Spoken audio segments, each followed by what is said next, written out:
जी संत निवृत्तीनाथ महाराज पालखी आपल्या अहमदनगर जिल्ह्यामध्ये 26 जून रोजी आगमन होणार आहे। बारेगाव बॉर्डरवर ही पालखी येणार आहे। या अनुषंगाने आपण काल रोजी संपूर्ण पालखी मार्गाची त्याचप्रमाणे मुक्कामाच्या ठिकाणाची पाहणी पोलीस निरीक्षक संगमनेर तालुका यांच्यासह केलेली आहे।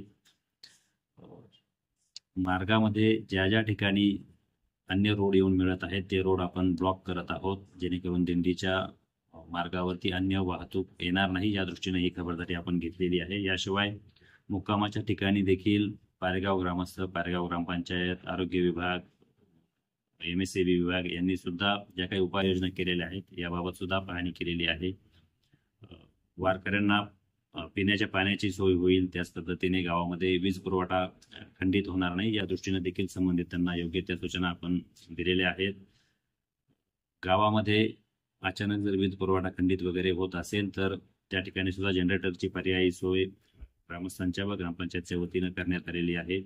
पोलीस प्रशासनाच्या वतीनं सुद्धा जे जे काही मार्गामध्ये रोड बंदोबस्ताच्या दृष्टीनं पोलीस नेमणं आवश्यक आहे ते पोलीस आपण नेमत आहोत, त्या दृष्टीनं आराखडा आपण तयार केलेला आहे। त्याचप्रमाणे ज्या ठिकाणी दिंडी किंवा पालखी सोहळा रात्री मुक्कामी असणार आहे त्या ठिकाणी पोलिसांकडून महिला पोलीस, त्याचप्रमाणे पोलीस अधिकारी, पोलीस गार्ड देखील आपण नेमत आहोत।